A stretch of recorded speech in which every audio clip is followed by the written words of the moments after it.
meus amores! Tudo bem com vocês? A ProRegiane espera sinceramente que sim, que vocês estejam muito bem em casa, se cuidando e estudando também, turminha. Hoje vamos para mais uma aula de geografia e vamos começar aqui, né, a conhecer um novo continente, tá bom? Hoje nós vamos focar em apresentar o continente europeu. Focando o que, professora? Nos aspectos gerais, nos aspectos físicos e também na população da Europa. Continente novo, muita informação, então é aquela aula que vocês precisam prestar bastante atenção.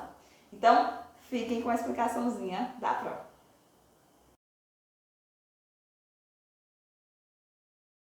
O continente europeu, ele é um continente bem particular, né? Até porque a gente tem um limite territorial muito pequeno, uma grande quantidade de países.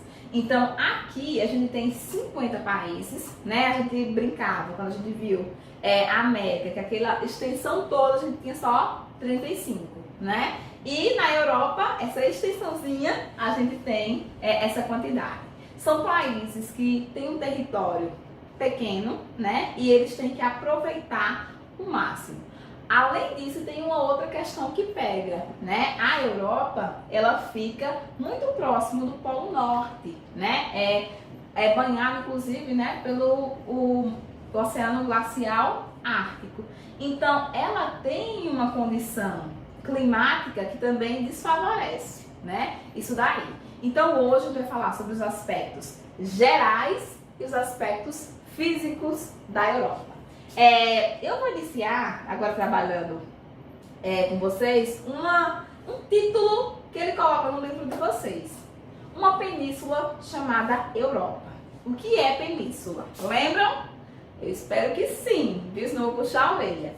Então, península é toda porção de terra, né, que ela é cercada por água, só tem um espaçozinho que se liga ao continente. E ela é península de quem? Porque toda península tem que ter, né, essa porção de terra que vai fazer essa ligação. Então a gente costuma dizer que a Europa, ela é, né, se a gente for observar pelos aspectos geológico, geográfico, aquela divisão geológica, geográfica, ela seria uma península da Ásia. Mas, como eu falei para vocês, a gente sempre trabalha, a gente tem que ter sempre duas ópticas, né? Duas visões. Então, para a definição do que é um continente, a gente tem dois critérios. O critério geológico, geográfico e o critério cultural. Então, é importante que vocês entendam que no critério geológico, geográfico, a Europa não deveria ser um continente. Ela faria parte, ela seria uma península da Ásia, né? Formando o que a gente chama de Euroásia, né? A Eurásia. Então, ela, de acordo com o critério geológico, geográfico, não. A Europa não seria um continente. Mas, o que vai dar essa característica da Europa, né?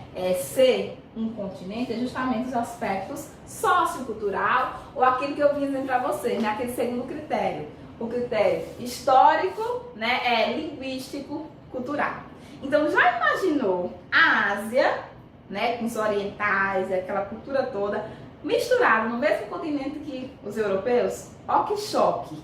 Então, foi necessário se desapegar, né, se desapegar do critério geológico, geográfico e criar um novo critério. Então, a partir do critério sociocultural, sim, a Europa, ela é sim um continente e é esse critério que a gente utiliza mais, né, atualmente. Acho que vocês lembram que a gente estudou lá, né, América. Então, aqui só tem a ilustração do que a prova está falando, né? Se a gente for observar, é um bloco de terra único. Então, a gente deveria ter aqui não 3 continentes, mas não deveria ter 3 continentes, mas um continente só, porque não tem a fragmentação, são colados, né? A Ásia recentemente, né, pelo canal de Suez, foi separado, mas ainda tem uma grande proximidade. Então, com base no critério sociocultural, sim, a gente pode chamar a Europa de um continente, né? Então, agora a gente vai para observar a localização. A Europa, realmente, ela fica, né? Como a gente costuma dizer, ela fica em 3 hemisférios dos 4 que a gente tem, né, no mundo. Então, ela vai fazer parte da porção norte, tem uma pequena parte na oeste e a sua grande maioria na leste. Então, a gente vai dizer que ela pega 3, né, dos 4 hemisférios. Então, é importante que a gente observe essa localização e também a extensão. A Europa, ela só vai perder, né, para a Oceania, em termos de extensão. Aqui eu coloquei para vocês, né, a nível, né, só para vocês se ligarem, a questão dos seus limites. Então, a gente vai ter o limite do norte, né, que é o Oceano Glacial Ártico. Lembra sempre, não pode esquecer, Ártico em cima, Antártico embaixo. Eu sempre martelo isso com vocês para vocês terem essa noção de localização. Não pode esquecer.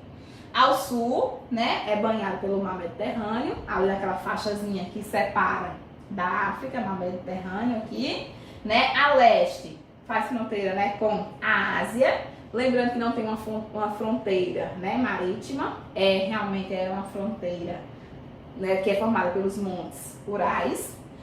A oeste, né, o Oceano Atlântico Norte e a sudeste pelo Mar Negro. Então essa é o limite físico da Europa aqui, que é importante que vocês lembrem. Lembrando também que a gente vai ter a ilustração mais na frente, que a Rússia, ela vai ser um daqueles países que estão em 2 continentes. São muitos países, professora? Não, a gente sabe que não. Mas a gente tem alguns países que se enquadram nisso. E a Rússia vai ser o exemplo mais gritante. Então a Rússia ela vai estar, né, vai ter uma parte do seu território na Europa e a outra parte vai ficar na Ásia. Então ela é uma nação, né, bicontinental, né, com 2 continentes. Então é importante que a gente observe isso, né? Aqui eu coloquei para vocês que é um fator interessante também, né, que o maior país do mundo, a Rússia, né, faz parte da Europa e o menor também, que é o Vaticano. Então a gente vai ter, né, essas 2 peculiaridades aí também. É um continente que ela vai ter bastante características assim peculiares, né, coisas que vão realmente só lá a gente vai encontrar. É um pequeno continente, mas com grande importância histórica. A gente sabe que foram as nações da Europa que colonizaram o restante do mundo. Então, levaram sua cultura, né, sua influência aí para praticamente todo mundo, né? Berço de grandes civilizações, aí eu coloco aqui, né, a romana, a grega, né? E aí a gente vai ter outras civilizações também que vai nesse mesmo sentido, né? Civilizações que a gente sabe que tem sua importância histórica, religiosa, linguística, cultural, né? E aquela fato que eu já tinha dito que colonizou, né, boa parte do mundo. Então agora, aqui foram os aspectos gerais, né? Eu fiz aquela apresentaçãozinha que eu sempre faço para vocês, agora a gente vai para os aspectos físicos. Uma coisa que é importante a gente lembrar aqui, a Europa, quando a gente fala em relevo, a gente vai encontrar os 4 tipos de relevo. Nós vamos ter as depressões, vamos ter os planaltos, as planícies e as montanhas. Então a gente vai ter, né, tudo isso muito bem limitado. O que eu quero que vocês prestem atenção nisso? Sabe, professora, eu vou ter que saber o nome de tudo isso? Não. Eu praticamente nunca cobro essa questão de relevo. O que eu cobro de vocês é aquela velha questão. Se é cadeia de montanha, significa que o relevo ele é recente. Por quê? Porque o relevo, quanto mais recente, quanto mais jovem, mais alto ele vai ser. A partir do momento que ele vai, né, ficando velhinho, ele vai ficando mais baixo. É aquilo que eu sempre digo para vocês. Pensem no relevo como sendo uma pessoa, né? Então, quais são as características do relevo? Uma pessoa. Então, o relevo da Europa, ela vai ser uma pessoa com várias partezinhas, né, com vários fragmentos. Então, a gente vai ter as cadeias de montanha, ou seja, são formações recentes, né? Então, vai ter atividades vulcânicas, placas tectônicas ali que vão envolver esse processo e que vão se encontrar onde? No centro e no sul. Principalmente na porção central e sul, parte da Itália né, da parte sul da Europa, a gente vai ter cadeias de montanhas. Os planaltos, professora, ele encontra planalto aonde? Na Europa Norte e também na parte central do continente. Planalto é aquela parte que já foi uma cadeia de montanha, mas ficou um processo, passar do tempo, processo erosivo aí, vento, chuva, ele vai se desgastando e vai diminuindo, né? Então os planaltos você vai encontrar na parte norte, principalmente, e na parte central. As planícies são as partes que, né, a gente vai formar os rios, né? Então planície vai estar sempre ligada à água. Sempre falo para vocês e é importante que vocês lembrem isso. A gente encontra onde? Principalmente no leste. Principalmente no leste. Então, os rios que a gente vai ter, né, na Europa vão se basear mais ou menos nessa porção. E no centro também. E a gente tem pouquíssimas depressões, né? A gente tem depressão não é o forte da Europa, mas a gente encontra, né? Principalmente aí também aqui na porção norte do continente. Então no norte a gente vai ter principalmente o mar Cáspio, né? Que vai ser a grande depressão que a gente vai observar ali. Isso a gente conclui relevo. Não esqueça que a gente encontra as 4, né? Predominância, a gente vai ter predominância, né? Principalmente das cadeias montanhosas e dos planaltos. Vamos para a hidrografia? Bom, o que eu quero dizer para vocês? Eu vou fazer um paralelo aqui. Quando eu falo hidrografia, eu estou falando das águas, né? Lago, rio, principalmente. A hidrografia do continente europeu, ela é uma hidrografia peculiar. Por quê? Porque geralmente são rios pequenos e com pouco, não tem grande volume de água. Ou seja, são rios pequenos que não comportam muita água. Aqui, isso aí é característica geral.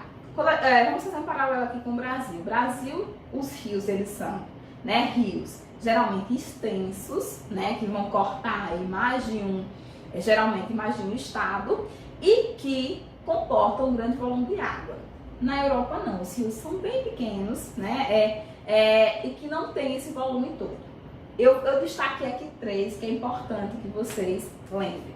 O Volga, né, esse rio aqui ele é o rio mais extenso, né, que a gente vai encontrar no continente europeu. Então, Volga mais extenso. O Reno, aqui ele vai ser um rio de integração. Ele vai ligar, porque na Europa a gente utiliza muito aquelas questões de viajar por rios mesmo. Então, assim, é um meio de transporte muito utilizado. Então, como eu digo para vocês, você está em Portugal, quer ir para a Espanha, né? Atravessa o riozinho e vai direto. Então, isso daqui fica muito claro que ele é um rio que integra, né, muitos países da Europa. Não estou falando de um país só, dos países da Europa, né, dos 50. Importante vocês lembrarem. E o Danúbio, ele é aquele rio que tem uma importância industrial, porque vai ser esse rio que vai abastecer grande parte dos parques industriais da Europa. Esse daqui eu destaco, mas é importante vocês também saibam que tem outros rios, né? O Rio Pó, o Rio Tamísia, mas que assim não é aqueles que a gente precisa lembrar, ok? Vamos lá para o clima? Muito bem. O clima não vai ter grande variedade, né? Por quê? Por conta da sua localização. Clima relacionado à localização. A Europa localiza onde? Na porção norte, bem próximo aonde? Do que a gente chama realmente do polo. Então, vai ser o quê? A gente vai ter climas, né, bem parecidos. Os climas temperados, o polar, né, e o clima mediterrâneo. O Mediterrâneo ali próximo ao mar Mediterrâneo. Polar fica onde, né? Na parte norte, no extremo norte. Ali no extremo norte da Rússia, a gente tem invernos rigorosíssimos. Então, assim, porções que a gente não consegue habitar. A maior parte do ano não tem população ali porque não aguenta esse inverno. O temperado úmido, lembra aquela característica que eu falo para vocês. Temperado úmido é aquele temperado oceânico, né? Então, ele carrega a umidade do oceano, por isso temperado úmido. Né? Então, geralmente, próximo ali, realmente é onde tem mar, né? Então, por isso, a gente vai ter o temperado úmido. Temperado continental, porque a gente está na zona temperada, né? A Europa está na zona temperada, aquela que não é nem muito fria, nem muito quente. E o continental, porque geralmente acontece mais no centro. E o Mediterrâneo, que fica, de fato, no que eu coloquei para vocês, é próximo ali, realmente, do mar Mediterrâneo. Aqui eu coloco, né, então a gente vai colocar o polar, né, o frio, que vocês vão ver aqui esse azulzinho, né, o temperado para pegar boa parte, né, e o Mediterrâneo aqui, ó, que eu falei para vocês, próximo ao mar Mediterrâneo. Ele coloca aqui outros, né, no semiárido, mas como não são aqueles que dá destaque, não é importante a gente fissura. Saibam que tem mais dois, né, que inclusive o semiárido aqui e o frio de montanha. O frio de montanha eu sempre digo que é aquele frio de lugares elevados. Como a gente tem algumas montanhas, lógico, evidentemente, que o frio de montanha não ia ficar de fora. Agora, dentro disso, né, dentro do que é o clima polar, os que se destacam, polar, temperado úmido, temperado continental e o clima mediterrâneo, a gente vai também visualizar as vegetações agora aqui no slide seguinte. O que aqui vocês já até conseguem, né, entender o que a gente sempre fala, todo continente a gente fala dessas vegetações. Então, biomas, vegetações. A tundra é vegetação de que lugar? Muito bem. Então, a vegetação do lugar polar. Aonde eu tenho clima polar, eu tenho vegetação de tipo tundra. Qual característica? Musgos, né, parece aquele lodinho, né, que só é possível formar a partir dos degelos em algumas épocas do ano. E os líquens, que são aquelas vegetações bem rasteiras. As coníferas, ou taiga, ou floresta boreal. Tudo a mesma coisa. Elas,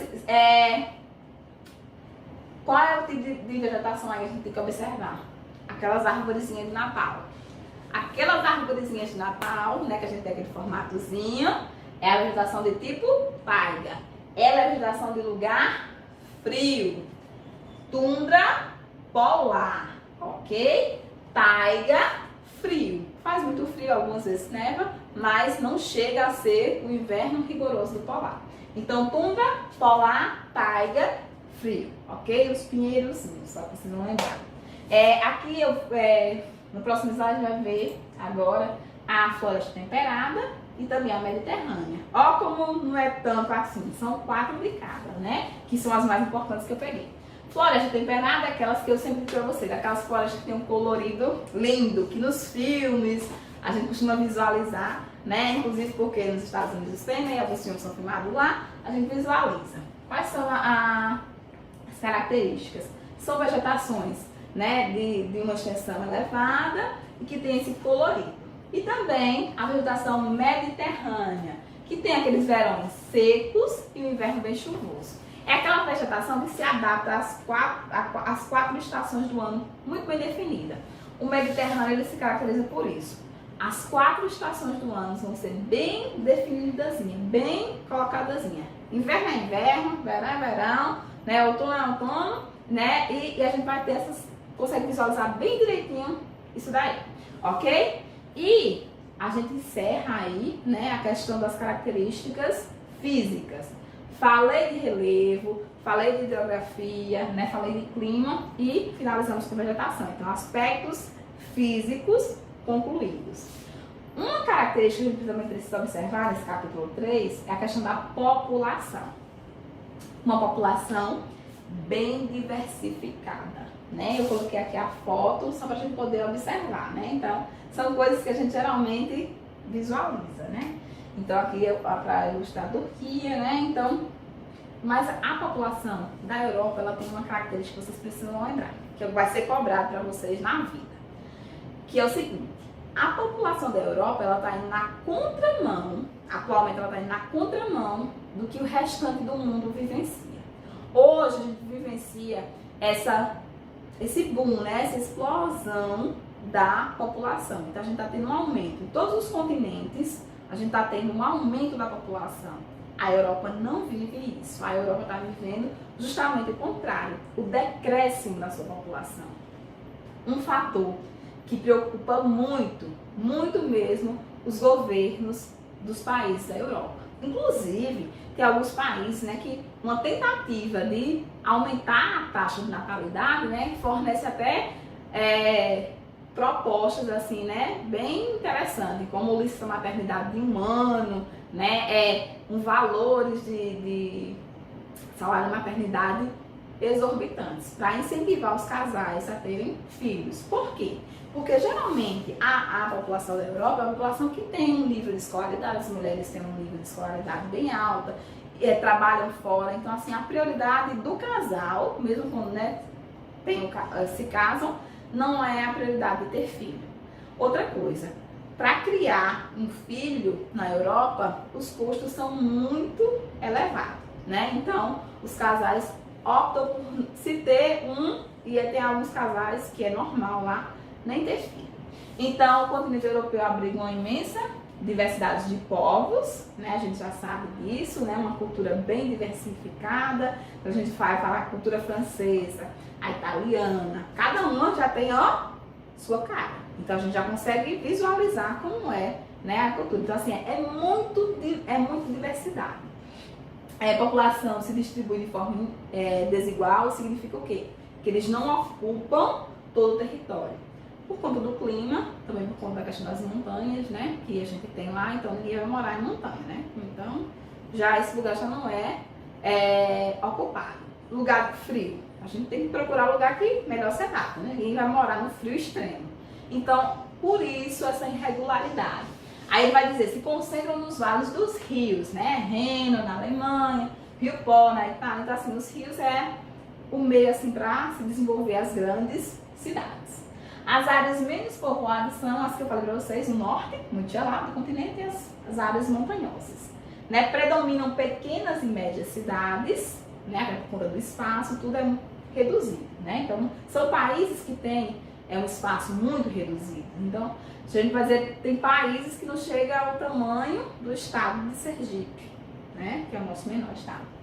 A maior parte da população trabalha em indústria e no comércio, né? Os índices de natalidade, mortalidade e analfabetismo é baixo. Natalidade, aqui, nascendo, né? As crianças nascendo, então, baixo.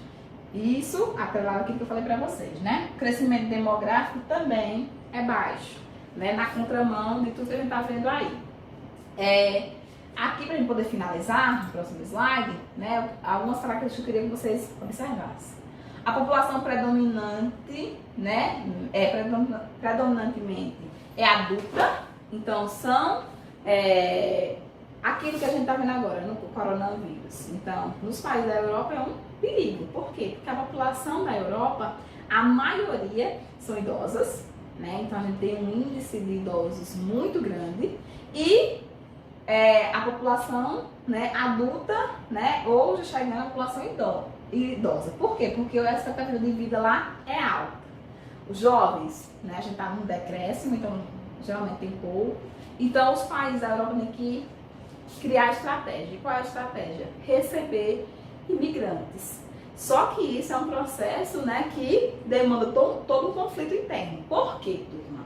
É importante você entender o quê? Porque isso a gente vai estar incentivando também a questão da xenofobia. Por quê? A xenofobia é o sentimento realmente de você não aceitar o que vem de fora, né? As pessoas que vêm de fora. Na Europa, a quantidade de imigrantes é grande. Por quê? Porque para manter os países funcionando bem, eles têm que receber, porque a população realmente do país é baixa. E isso gera uma questão, né, bem tortuosa, porque aqui também a gente vai ter os maiores índices de xenofobia, justamente atrelado a isso, a ter que receber, porque senão o país para. E essas pessoas geralmente vão trabalhar realmente em serviços que eles mesmos, os europeus, não trabalham. Mas gera uma disparidade, né? Gera uma diferença aí. Ok, turma? Então, assim, aqui a gente trabalha os primeiros pontos, né, do continente europeu. Próxima aula a gente vai trabalhar mais questão econômica, questão política, sempre atrelada ao que eu expliquei hoje. Então, espero que vocês tenham gostado, tenham entendido. Beijos e até a próxima aula.